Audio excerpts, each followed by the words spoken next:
you a home grower looking for a little bit of help? Are you ready to learn as much as you can about your favorite hobby?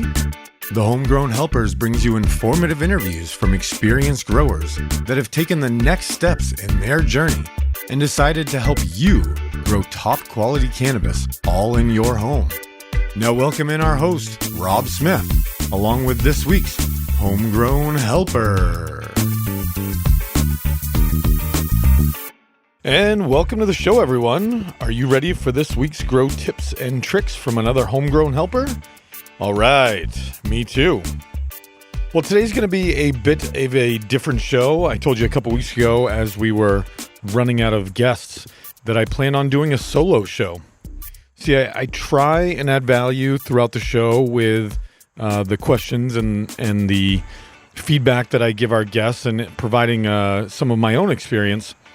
But today, I thought it would be a great day to just answer the questions that I ask all of our guests exactly how I ask them. I'll go through them all, including the bonus questions, which you can find at thehomegrownhelpers.com/bonus. And I'm going to do this, or try to do this, in one shot. Minimal editing, just going to go for it. So I have our My Grow Past partners written down here.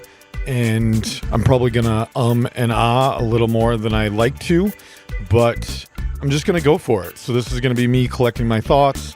I have some notes written down, but essentially it's just me, and I really hope you enjoy it. Secondly, I am recording this sitting outside on my porch.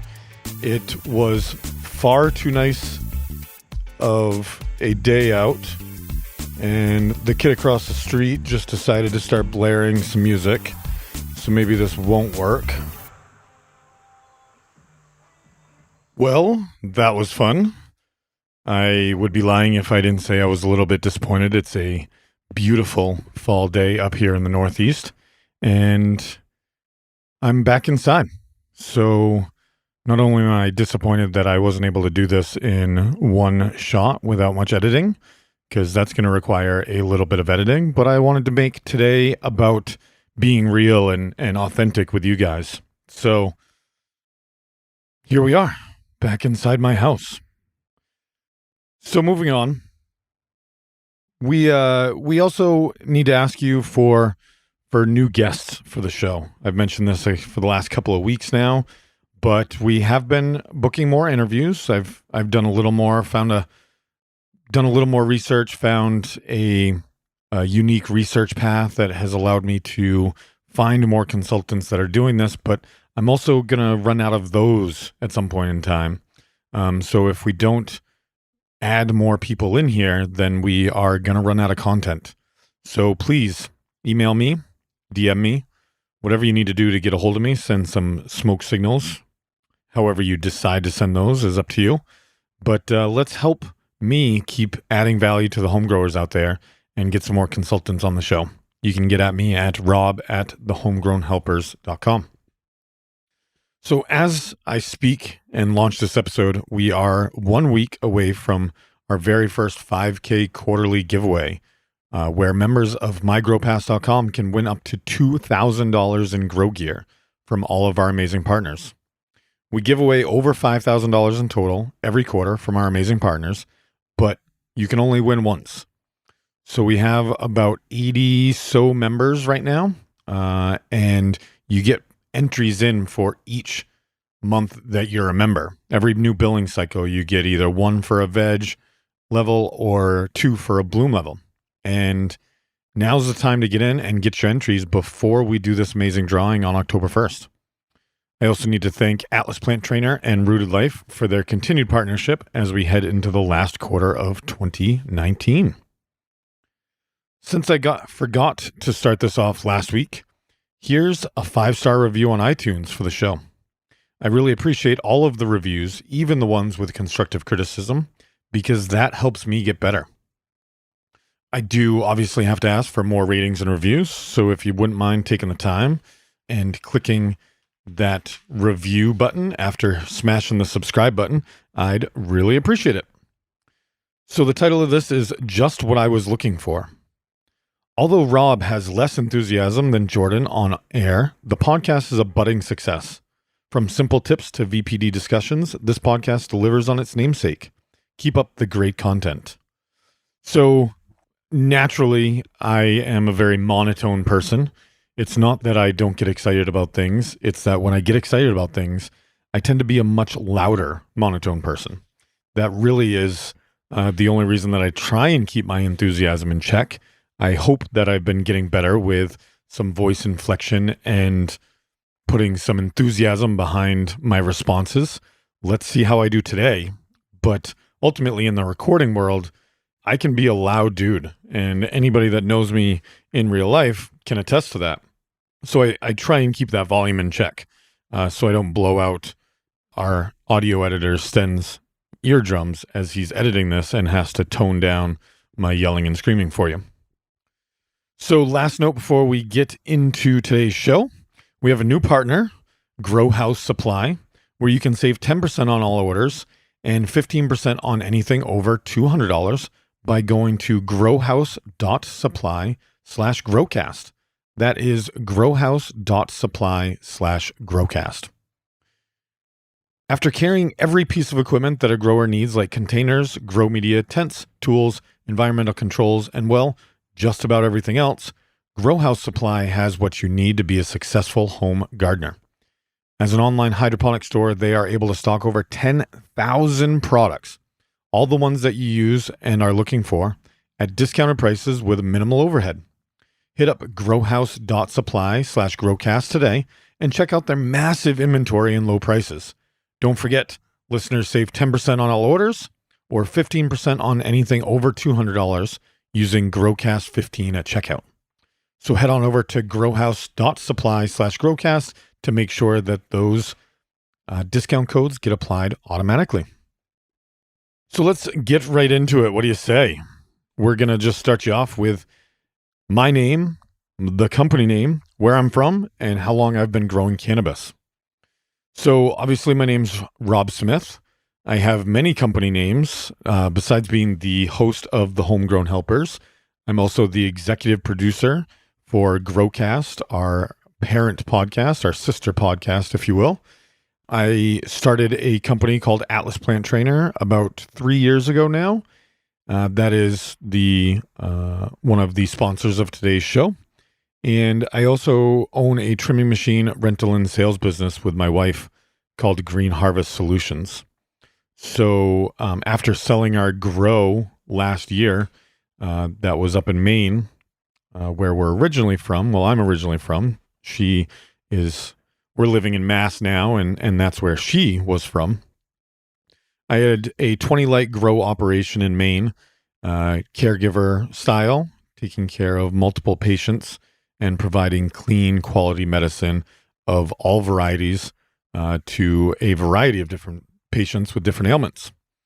So that was really my first foray into growing real cannabis, not just sprinkling some seeds outside and hoping for the best. I would take care of them. I wouldn't say I was just hoping for the best, but I didn't have any idea what I was doing, wasn't adding anything to the soil, was just putting some seeds in the ground. And if they sprouted, I would do my best to get them through till harvest.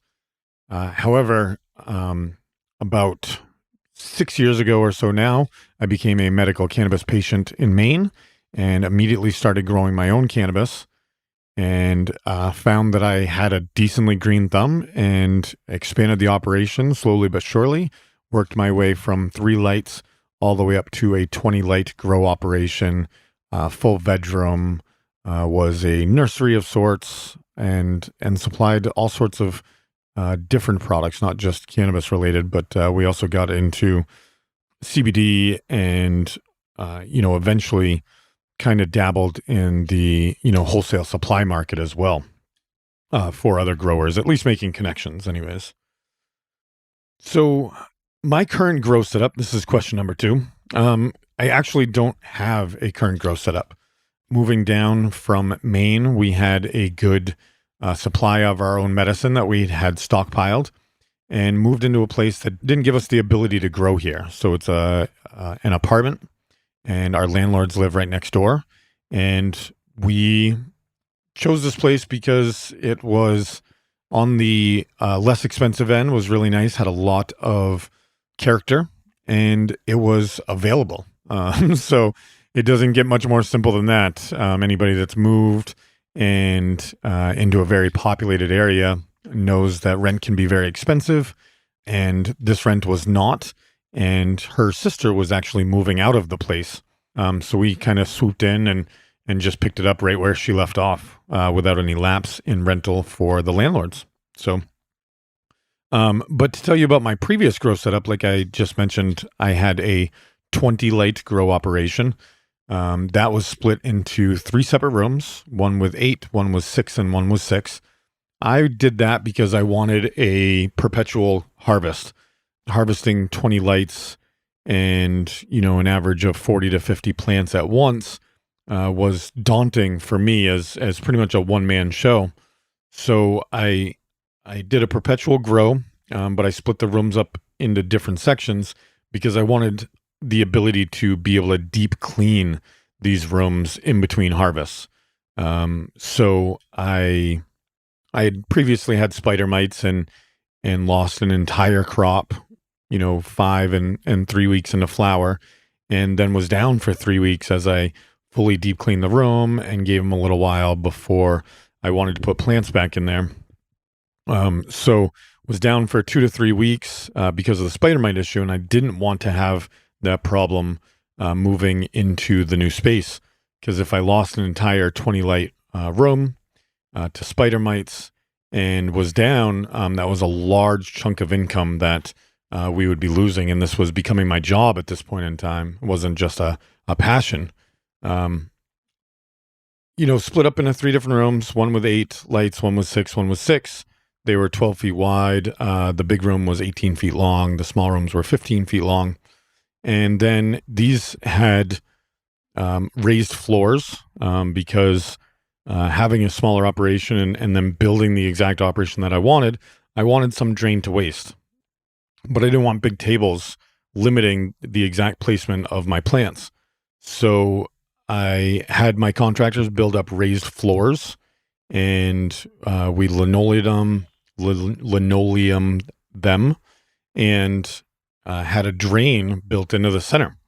So all of the waste from flushing or any runoff from feeding went right down on the floor, and I was able to squeegee that. It was actually sloped, so I didn't squeegee much, but I was able to squeegee it also at the end of the day, and it ran right into a 55-gallon drum down in the basement, and that was able to be drained right out the back of the garage, and the neighbors actually ended up loving it because extra nutrients in the water would kind of run off into their garden and made their garden really balloon up that fall or that late summer when we got started. So we had the 3 flower rooms. Of course, we had a huge veg room to stock that with, but upstairs, because of the grow space and the raised ceilings, raised floors, we had 10-foot ceilings, and I didn't want to waste so much space. So I actually built shelves, or had shelves built for me. And we had drain to waste on the shelves as well. So they were slanted just a little bit. It's a 1/4 of an inch every foot of linear length that the shelf takes up. It needs to drop down a 1/4 of an inch for water to drain. So we had shelves built around the entire perimeter, and then some open space in case those shelves got too short. The shelves were 30 inches and 36 inches. The bottom layer was built so that we could tuck the lights right up into the shelf. So we got that full 30 inches.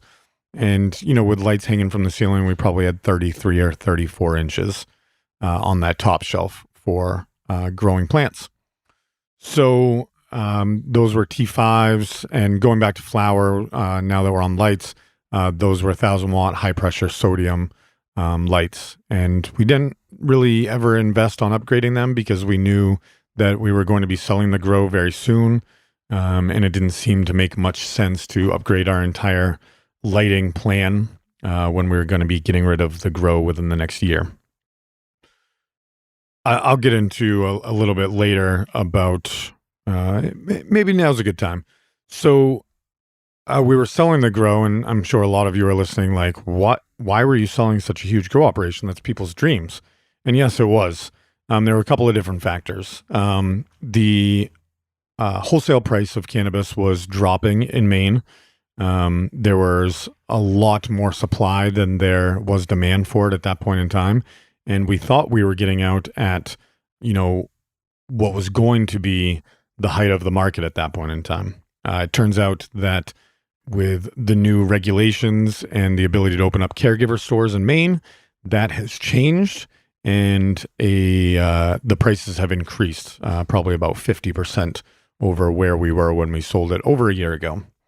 The other factor was a health issue. I was facing bilateral, which is both hips being replaced. I'm 36 years old and have had a long history of my hips and lower back causing me a good deal of pain. And it was time to get them replaced. And I knew that I wasn't going to be able to keep up with a full-time grow while recovering from my hip surgeries. And B, I knew that I wasn't going to be able to shovel the typical snow that a Maine winter would get really anymore. My health issues have been so extensive that I'm still not recovering to the degree that I would like to. But, those were really the factors in selling our grow, even though I miss it every day. I miss playing in the soil and getting dirty. I miss harvesting plants. I don't miss trimming, but I miss harvesting plants. I miss the whole activity and, seeing the fruits of my labor actually come to something every 9 weeks and watching plants grow. Also in that space, the entire garage level was 56 by 24. So we had a work area. It was our trimming, pot stuffing, clone cutting, watering area. I'd also like to say that I had one watering area. I had a 55-gallon drum, had all my nutrients out there. And at the time, I ran advanced nutrients with a bunch of different amendments to that. And we had a 55-gallon drum, and at times gravity fed, and towards the end, it ended up being pumped, but it would had one long hose going down into every room, and even an access point for the veg room. And each one of those rooms had a set of valves so that you could either stop the water flowing into that room or send it on to the next one. So we only had to mix water once every 55 gallons and then just turn a couple of nozzles, and the water would flow right into the room into 5-gallon buckets. I loved hand watering. I had a 2-quart watering jug that I just dipped into 5-gallon buckets, filled up a couple 5-gallon buckets at a time, did my watering. I loved being connected with the plants for that hour and a half, if that's all I was going to be able to get in there for the day. Running a large scale grow and 2 other businesses focused in the cannabis industry meant that I needed to streamline as many operations as I could. I'm a big fan of automating the menial tasks, as long as that allows you to spend more time with your plants and actually taking care of the plants. And that's come from years of trial and error there. So what does a grower need to look at to either improve or care for the overall plant health? We've had lots of guests say the environment, and I really couldn't agree more, but I'm going to go in a different direction here. And it goes back to a point that I literally just made, and it's spending time with your plants and the attention to detail that you pay to those plants. Look them over every day. Take notes about, a particular leaf yellowing, or, whether it's drooping or tacoing, or becoming rigid. Look under the leaves, the tips of the leaves. Check whether the stalk is a vibrant green or if it's starting to show a little purple or red. The stalk showing purple or red can be signs of deficiencies before the leaves start showing it. And you can kind of start correcting the problems early on. And I think that's kind of the whole point with being in your rooms and making sure that you're paying attention to those plants. It's because the more time you spend with them, the quicker you're going to be to spot problems. You can even take pictures and notice things. You start noticing a little yellowing on the leaf. Maybe it's not time to do something just yet, but if that yellowing starts to progress, you can start taking notes. And the progression, whether it's from the veins inside or from the stalk of the leaf up, or if it's starting at the tips and working its way back, can all be really beneficial in either you or getting some help to troubleshoot the particular nutrient deficiency or the problem that you're having. So, paying attention to the plants, looking at the underside of the leaves for, potential infestation issues. Every bug hangs out on the underside of the leaf, and, looking at them regularly will give you a good idea, if you have an infestation before it gets out of hand and you need to destroy a whole room, like I will talk about later. All right. In your opinion, what is the single highest leverage move a grower can do in order to increase yields off of limited plants?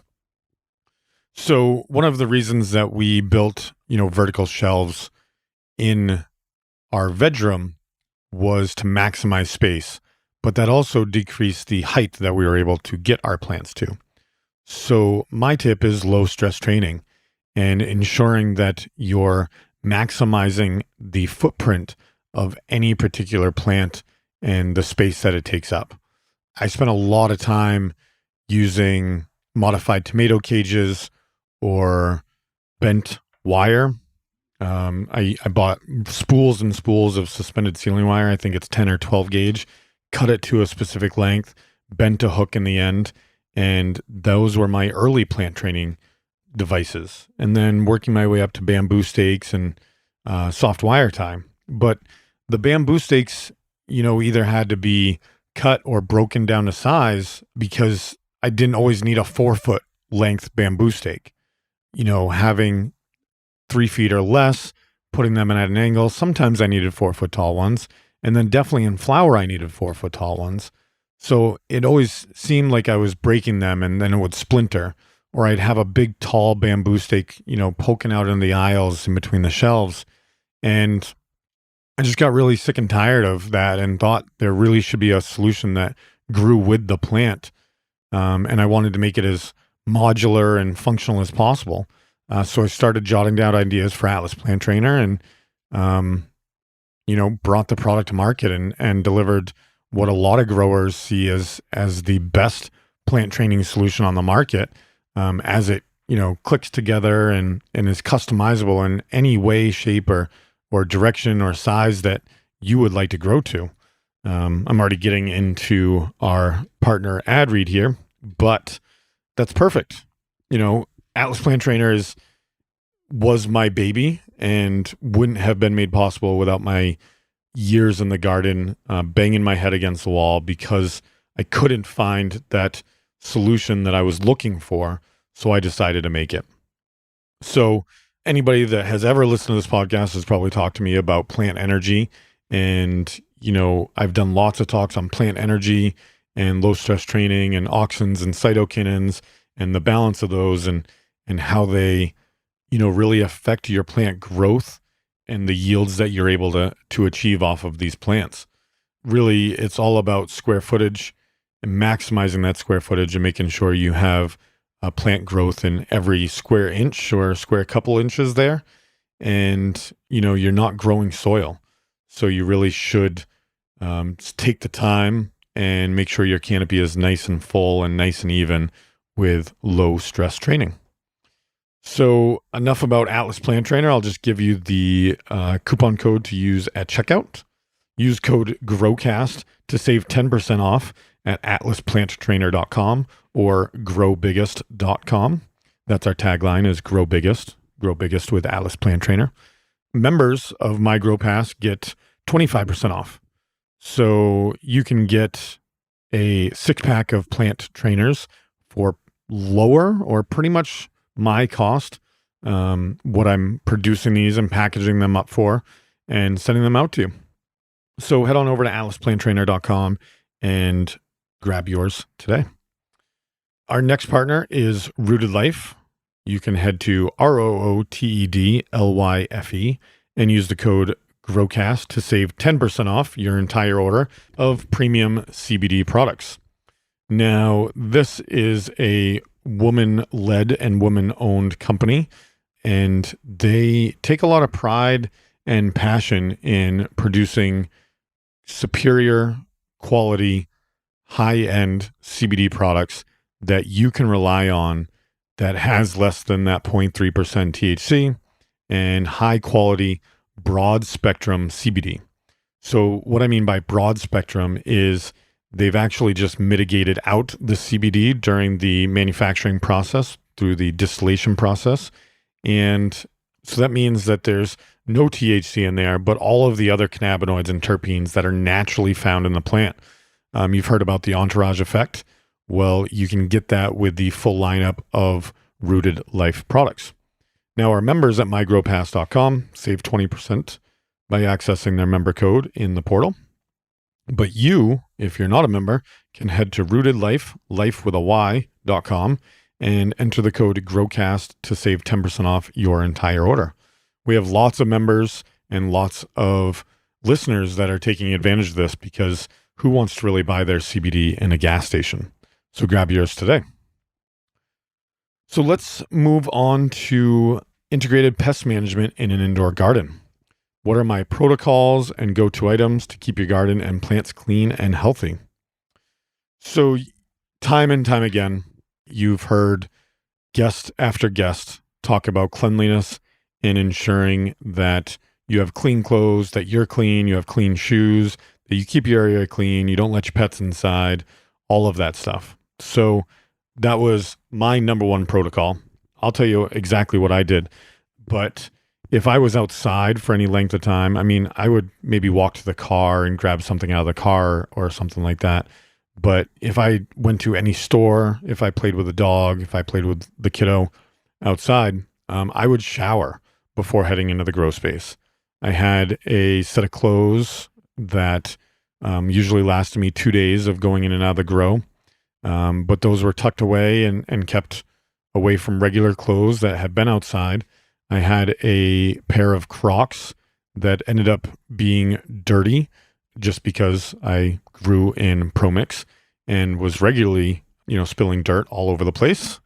So those would get, bleached down and washed regularly, but they were Crocs, pair of shorts, and a cutoff t-shirt. And those would get recycled and washed every 2 days or so, depending on, how many pots we were stuffing and how sweaty I got. Sometimes it was less than a day. And if there was any question whether or not they were dirty, they were dirty. They would get clean, they'd get thrown in the hamper and get washed. So it wasn't worth me taking any risks. The next thing that I would do is I really was always hesitant to spray anything on my plants, anything at all. So what I alternated with was I would spray around my plants. I would spray the floors of all the rooms, in between cycles in the flower room. I would set off a bug bomb. I forget the name of it, but turn off all the circulation, block the ventilation, and set off a bug bomb and let that baby go. And then wipe everything down after that. But, during the cycle, every 5 or 6 days, I would walk around, I'd spray the floor, I would spray the walls with, I would alternate between a neem oil solution, Azamax, and then a rubbing alcohol solution. It was about 20% of 99% isopropyl. And isopropyl, if you didn't know, dries out most bug exoskeletons pretty quickly and always worked great on spider mites from what I've been told. So, and we'll get into my spider mite problem in the bonus content, actually, where I ask myself, what is your biggest mistake and how can we prevent that? So, I would spray the floors. I would spray the staircase going up to the grow room. I would spray the garage floor. I would spray the entrances, all the doors of the garage, all the way around, all the windows all the way around. And then I would also spray around the garage. I figured that I was setting up a barrier of sorts to prevent bugs from getting in and getting to my plants. So I'd actually seen a cricket die after getting into my garage within the first 2 feet of the door. As it's walking along, it, got hit with something and died. So I'd also alternate with some diatomaceous earth. Occasionally, I would just sprinkle that stuff around the entrances, both inside and out, put some around the windows and the entire stairwell on the way up. I know that doesn't protect from everything. Lots of our little bugger friends are flying insects. However, between my cleanliness practices and the preventative sprays, I really only ever had to battle fungus gnats after I had a spider mite issue. So this all happened before I got turned on to, biocontrols and using, other predatory insects in my grow. And I would say that I would venture in that direction and try and create a homeostasis. Inside with companion plants, it's kind of tough, but I would definitely get some nematodes, maybe some praying mantises and some ladybugs and a bunch of other ones that I can't either pronounce or recall the names of right now. But, throughout different times of life, or if I spotted a problem, I would definitely go in that direction. I'm also a big fan of products like the amazing Dr. Zymes, a partner here on the show, and Mammoth P Biocontrol. These things are all natural and not necessarily organic, because neem oil is organic as well, but something with essential oils and ingredients that you can pronounce and wouldn't have a problem probably consuming them separately. So some of you may have heard or know that recently I had to take a break from consuming cannabis. I don't know if you've ever heard of cannabis hyperemesis syndrome or cannabinoid hyperemesis syndrome, but it was suspected that I had that. Over the last couple years, I had several days of unexplained vomiting. It would last for 16 to 20 hours, somewhere in there, 12 to 20 hours. And I'd always need a day to recover because it was pretty violent. And I talked with my primary care provider when I moved down here and told her about it. And she was like, next time you have that, maybe try taking hot showers. I'm like, no, I know what you're trying to say. Cannabis hyperemesis syndrome is the only cyclical vomiting type thing that gets relieved with extremely hot temperatures, hot showers and baths specifically. And I was like, I've been a regular cannabis consumer every day since I was 17. This is my medicine. This is what I rely on for the pain of, going through hip surgeries and yada, yada, yada. I can't imagine my life without it. And she's like, well, that really doesn't matter. You should try this if and when you ever become sick again. So the Friday before Mother's Day, I woke up, was sick, was throwing up all day long. Saturday, was feeling a little bit better, smoked a little bit Saturday night. And Sunday morning, I woke up and was sick again and threw up every 15 minutes to an hour and a half or so until Wednesday morning. Now, the reason that I'm telling you this right now is because there's lots of thoughts about what actually causes cannabis hyperemesis syndrome. And the resounding science points that it's an overload of your CB1 and CB2 receptors from too much cannabis use. Your body isn't breaking down the cannabinoids like it used to. And admittedly, I was on very high dosages of edibles to get through both surgeries. But, there's a lot of science or questionable science that says, and by questionable, I mean, there really haven't been many true studies to kind of flesh this out. But we have 4 to 40,000 years of cannabis use behind us that shows that this isn't just cannabis. So I'm very much on the belief that it's what we put into the soil to feed our plants, and is what we put in the environment that our plants feed off of. So we already know that hemp is a great soil mitigator. It was used around the Hiroshima nuclear bombing sites to eradicate the soil of nuclear toxicity. And it would do that, in a season or two, depending on how bad it was. But it draws everything up from the soil and stores it in there. There's also I think it's a Big Buds magazine. You can kind of search it if you search cannabis heavy metals, cannabis heavy metal toxicity, I think. It should be one of the first couple articles that pops up.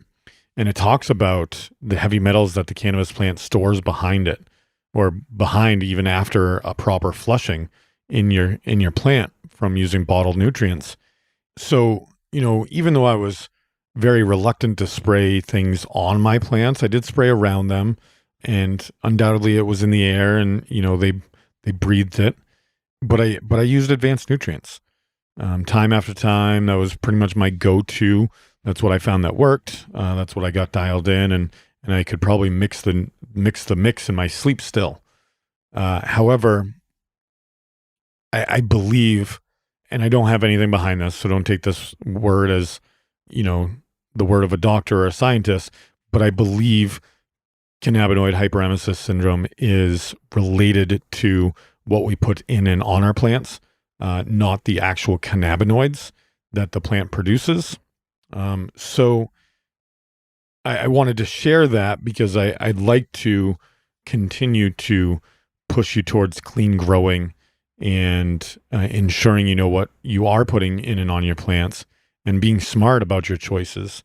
And, if you can go the organic route and it's feasible for you to do so, I think you'll be really pleased with the flavor and potency as well as the yields. I don't think you'll be disappointed with the yields that you get off of an organic grow if you get it really dialed in. Not growing for so long, we pretty much survived off of the same couple of strains, our last couple of harvests, and maybe those were heavier, and it just kind of ended up getting to me and caused a really bad reaction. So I took 73 days off, just to wrap this up and bring it around. I took 73 days off of no cannabis consumption at all. No CBD roll-ons, no topicals, nothing. And recently I've gone back I found a friend with some completely organic product, never sprayed anything on it, nothing like that. And I am back consuming a little bit. I'm honestly up to probably once a day now. But, I am not getting the medicinal benefits that I used to get. And I miss it, but it is what it is. If this was a cannabis overload symptoms, I'd like to also warn you that it's okay to take a break every once in a while because, giving yourself a break allows your body to kind of reset and get back into a happier space with your cannabis consumption. So my last thought on the IPM question is a recent interview said, your integrated pest management is only as good as your weakest plant. And I couldn't agree with that more because any pest or pathogen is going to attack the weak, unhealthy plant. So keeping all your plants healthy and happy and growing strong and thick and robust is really key to pest prevention because it won't have a weak link to be able to attack and go after. So keep that in mind as you're growing and thinking about your own IPM practices. All right, so moving on. What character traits are most important for a grower in order to succeed? Just to give you a little backstory here, I give the questions to our guests a little bit ahead of time so they can prepare. And I always have a couple in here that are personal to me and what I think actually is the answer. And the two that I always put in is persistence and patience. You're going to make mistakes, and it's easy to get frustrated and overwhelmed when that happens, but you need to have the patience to overcome those mistakes and the persistence in order to keep pushing past them. So undoubtedly, you are going to make mistakes when you're starting off doing much of anything, but especially something that has so many moving parts and, that um, can have so many variables that might go wrong or could go wrong. And, if some friends of mine and I used to joke about the grower's credo that if it can go wrong, it will go wrong. And if there's mistakes to be made, they will be made eventually. So whether it's in your first couple of grows because you don't know any better, or if it's because you have a lot of grows under your belt and you've forgotten or gotten careless or gotten lazy or had something come up or, had a kid and tried to maintain the same level of quality and production that you had before. And sometimes things get missed. Sometimes a light leak can be overlooked. Sometimes a piece of tape can get old and fall down. And then you're blowing hot air into your room for 24 hours. These things happen. Just don't beat yourself up too much about them. Try and learn from those mistakes and overcome them for the next time. So have that patience with yourself that mistakes are going to happen and the persistence to keep pushing past them because, like I've said before, this cannabis plant will return everything that you put into it and then some. But make sure that you're putting love and care and attention and not ignoring it, putting bad vibes and hate and anger into your room because your plant will respond and return that back to you. And this cannabis plant is supposed to be healing. Let it heal you. Ed Rosenthal also said on the Growcast podcast that cannabis is only addicting when you're growing it, not when you're smoking it. So growing cannabis is the addictive part because you're caring for something and you're seeing the fruits of your labor returned day after day, week after week, and harvest after harvest. So stick with it. Don't get discouraged and keep it up. So we're going to move into the last question here. And before we get on to the bonus content, and the last question is, do you have any last bits of wisdom you'd like to give to every grower listening to you right now? My last bits of wisdom don't revolve around growing cannabis, actually. I guess kind of it does, but not really. My last bit of wisdom is this fight isn't over. If you are growing, whether legally or illegally, you have a responsibility to fight to protect those rights. Not protect the rights to party, but to grow cannabis and continue to grow cannabis and to help everybody else in this country that is not growing it that wants to be because of their laws or because of their own inhibitions to overcome them. We need to fight for those rights because everybody deserves to grow this plant. And ideally, everybody deserves to grow this plant in an unlimited basis. If you want to get 10% more tomatoes for your next fall harvest, you don't have to go to the town and ask them or petition them or pay more fees or not even be allowed to grow 10% more tomato plants. And we can't do that with cannabis right now. I mean, there's lots of people that can't even grow cannabis. And not only do we have the typical deterrents and opponents to cannabis legalization and our ability to grow from home, such as big tobacco, big pharma, alcohol groups, moms that are scared their kids will turn out to be stoners, and so on. But now the fight is coming from internally. Big marijuana is lobbying against our rights to be able to grow cannabis at home. And that is ridiculous, I believe. And I imagine that you feel the same way. The most recent story that I know of that I can recall happened in New York when they were petitioning for the legalization of recreational cannabis. And there was a dispensary group of MedMen and I forget the other names that were lobbying to have no home grow rights allowed because it's all about money right now. And we need to show that not only can we grow our own cannabis and be successful at it, but we don't need those large dispensaries to grow all of their mid-range, overpriced cannabis and continue to monopolize the market. I'm not saying go out and create your own market. I want to see a world where there's so much cannabis grown that I can give away an ounce or two or even a quarter pound to a friend of mine. And in a month, he can return that when his harvest comes in, and that's not even a concern. I want to be able to grow and overgrow the world here and have everybody have so much cannabis that we're not concerned about somebody stealing it.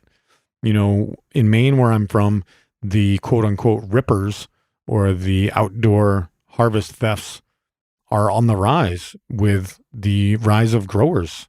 Maybe it's because these new growers aren't as stealthy as the legacy black market growers, and they're less careful about who they tell and who knows about their crop, et cetera, et cetera.